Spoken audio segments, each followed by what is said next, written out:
We're sitting down with Chamber of Commerce leaders to get their short and long-term business and economic outlook. That's this week on Nevada Week.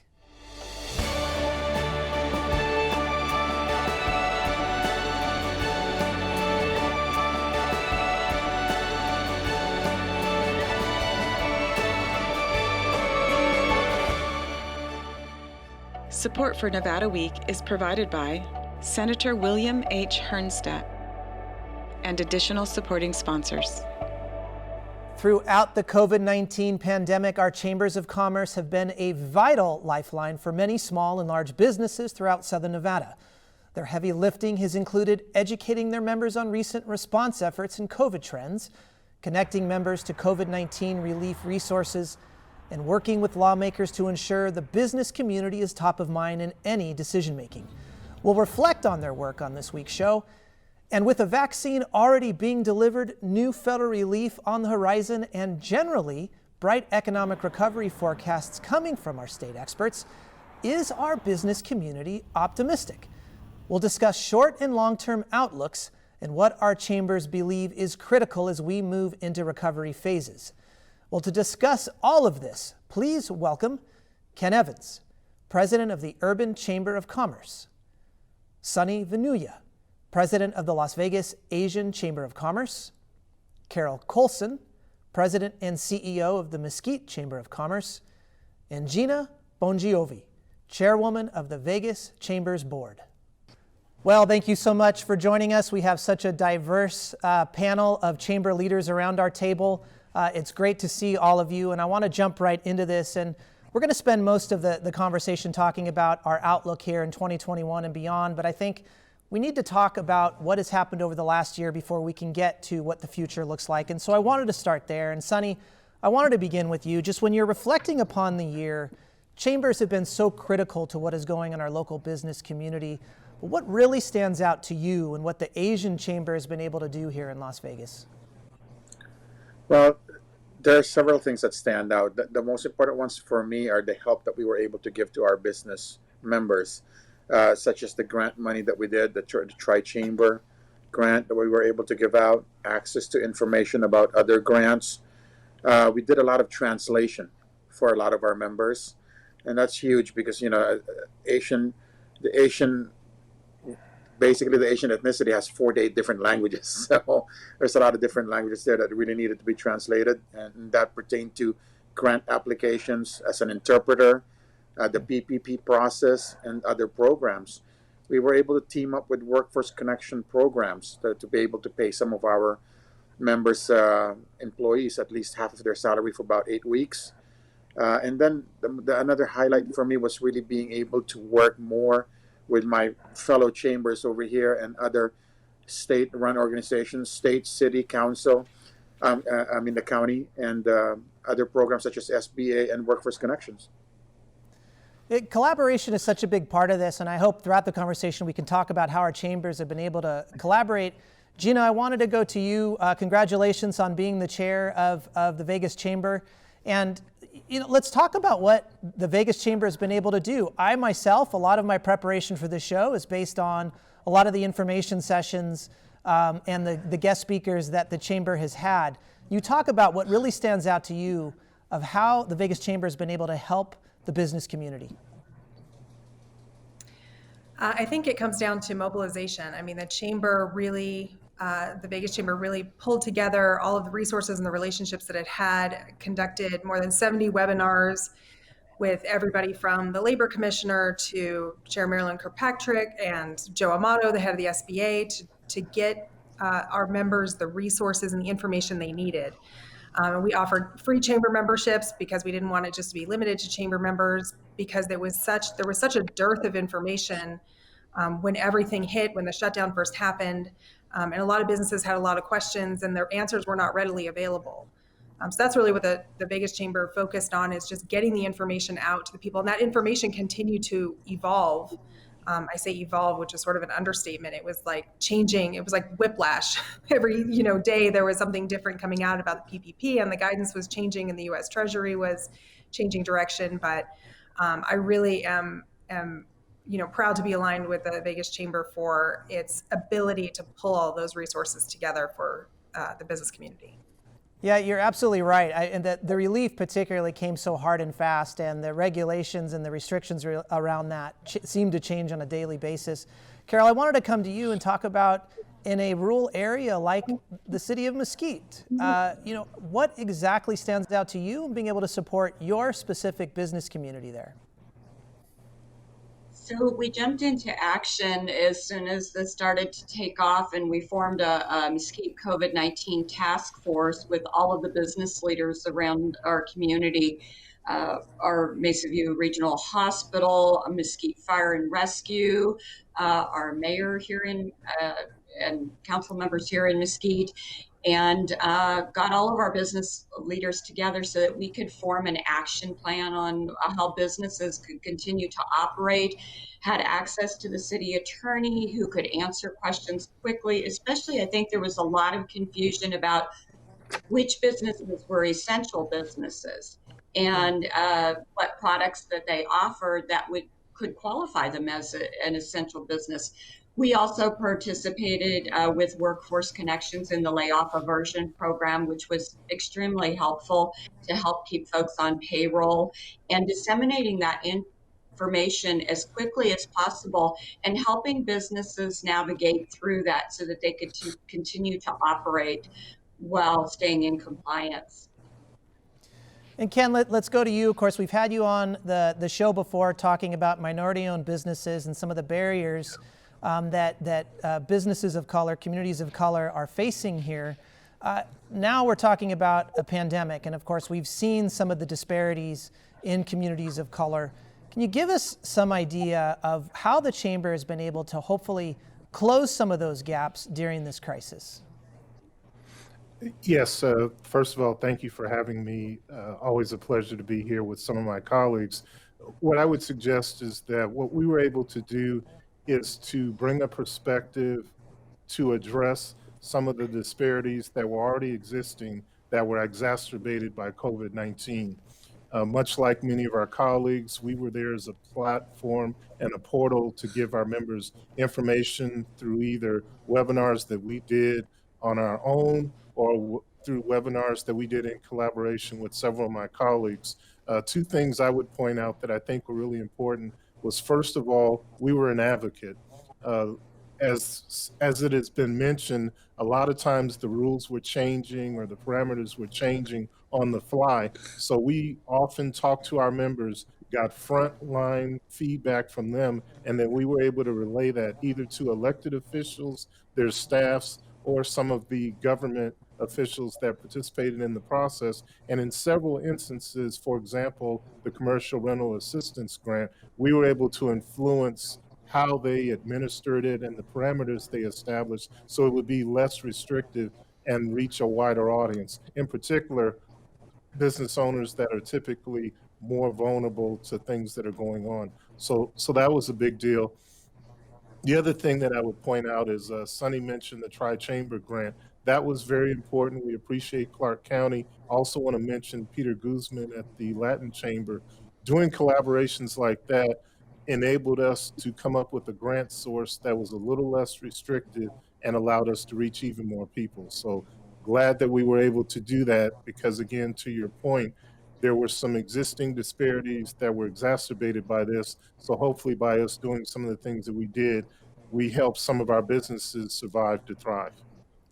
I want to talk a little bit specifically more, and Ken, you made a great point there of how you've transitioned a lot more to advocacy. Of course, we've talked about the other resources that the chambers have provided, information sessions, of course, on top of that, the top of that list. But let's talk about how the roles of chambers have changed in this pandemic. Sonny, have you noticed that your roles have just emphasized something maybe more so than you would prior to the pandemic? Oh, definitely. Yeah, we became a real resource center.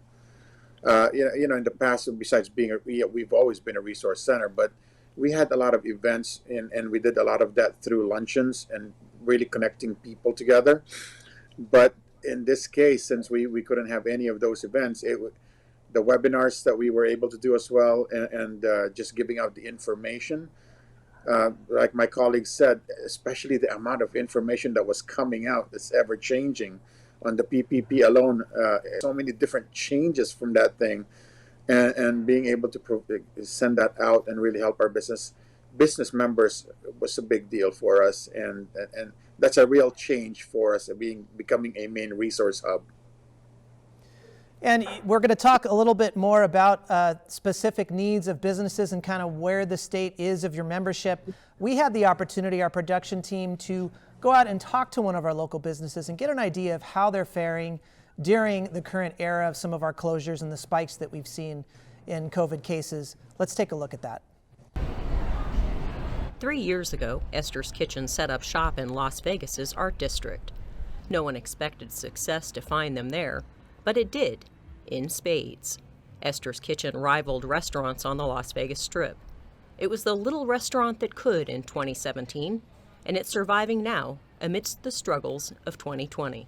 Well, right now, the business at Esther's is, I want to say we're doing great, but we are doing great in the fact that we're breaking even, which means that we're not bleeding out.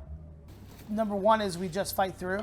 We're all cutting shifts. Like we're trying to make sure that rather than have people be unemployed, maybe they're getting 2/3 of their hours, maybe they're getting half of their hours, but at the same time they're not, starving while the person right next to them is at full time. So we're sharing the burden as a group, as a community. For a business to survive in 2020, it must adapt to accommodate a whole new world. Some of the things that we've done, obviously we're following all the county guidelines for occupancy. We put ionizers in the air system to clean the air. We're also kind of like spacing out reservations so that way we have time to sanitize everything, including the chairs between each seating. We are looking at obviously the outdoor dining areas. Adaptation can only help so much, though, when it comes to attracting customers during the current pandemic. This holiday season, there aren't many large food-centric gatherings at Esther's Kitchen or anywhere else in Las Vegas. This year, it's about stay safe, be healthy, look out for our employees, make sure that they're 100% taken care of, and then take care of our core constituency, our core group of diners who make up, a big part of like who we are as a restaurant. And who they are as a devoted restaurant family, led by Las Vegas native James Trees. James is a renowned chef who's dedicated his life to sharing fresh local food and goodwill with his community. For Nevada Week, I'm Heather Caputo.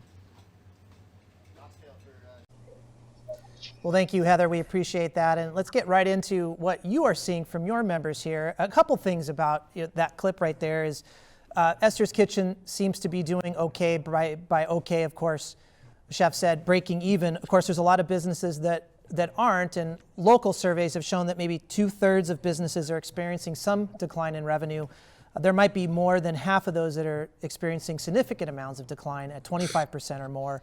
Carol, I wanted to go to you and let's talk a little bit about your membership in Mesquite. What particularly are you hearing? What are some of the specific needs your local businesses have right now? Well, any type of federal or state aid is certainly going to be welcomed. I am particularly concerned about our restaurant industry. Obviously, Mesquite is a tourism-based rural town, and we have gaming and golf here, ATV riding. But the restaurants really are going to need some assistance with the reduced capacity.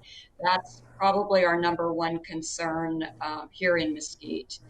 So with the cold weather approaching, and at 25% capacity, we really, and with the holidays approaching also, that's a big time here in Mesquite for drive vacations to come to Mesquite. People like to play golf and do some gaming and go out to dinner. So we really need to see that situation improve. Gina, I want to get your perspective as well, too. To Carol's point, this is the holiday season. This is usually a big boon for local businesses, especially businesses that are in the gaming, hospitality resort industry here. What are you hearing from your membership? Well, I actually just had a conversation with the owner of a previously very successful hair salon who he's exhausted the PPP funds that he received. He is about one rent payment away from exhausting the EIDL loan that he received, and his landlord's not willing to work with him. And I know a lot of business owners are frustrated with their landlords, but we all have to remember that landlords are sort of a business as well. They have obligations. So it sort of runs uphill. And so he kind of just needs a little bit of a bridge between, the funding that he already received and the funding that will hopefully be approved here this week. And from our members, quite frankly, nobody does their financial projections based on 50%. Nobody does it on 100%, and realistic, and nobody does it on, 25%. So on one hand, businesses are very frustrated that, certain businesses are seem to be placed under stricter rules than other businesses in similar situations, that the rules don't seem to be applied consistently. And that there also seems to be no end in sight. And I think that's the biggest source of frustration, when businesses are compliant, hoping that there will be some sort of, relief at some point. We've seen the local municipalities really demonstrate some flexibility in allowing businesses to operate slightly outside of their business licensing in order that they can continue to generate revenue. So businesses that maybe had a liquor license that couldn't do curbside pickup or delivery are now permitted to. Actually, Kitty Corner from Esther's Kitchen is Garage East, and they are, have been able to continue to stay open because of that flexibility. Sunny, let's get your perspective here too. Of course, the lessening of restrictions I know could help a lot of your membership, a lot of the restaurants, of course, one of the big parts of your membership. We've had on our show talking specifically about that before, but let's talk about the relief also here. It looks like relief is coming at time of recording here. And, when you're looking at your membership base, how important is that relief, being that a lot of it seems to be around those personal, the payroll protection loans again, and small business loans and relief as well? Well, those are really going to help big time because they're, like Gina said, they're looking for a bridge right now until hopefully we can get some normalcy back after the vaccine is really administered to everyone and we have a little bit more built comfort level with it. A lot of the businesses that I encounter are hanging in there. They're a lot like Esther's Kitchen, where they're break even or just a little bit above. But it's amazing what the spirit of the entrepreneurship does. Even with this kind of times, you ask them, they're 100% in. They will be here. They will do everything that they can to keep on moving forward. But they are looking forward to that help. And there's another issue too, where, some of them would apply for a small business loan that's not related to any kind of CARES Act.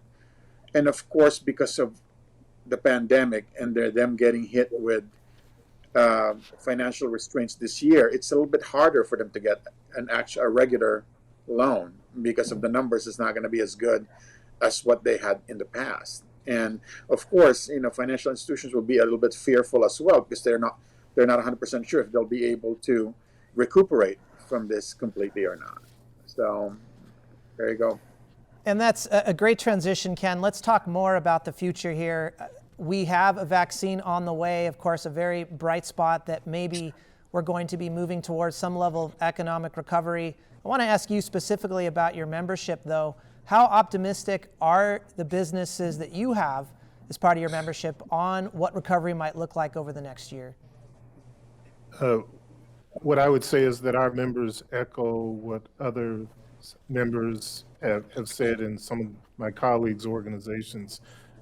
Definitely operating at 25% is a bit of a challenge, but at the same time, they want to make sure that whatever they do is done in a safe manner.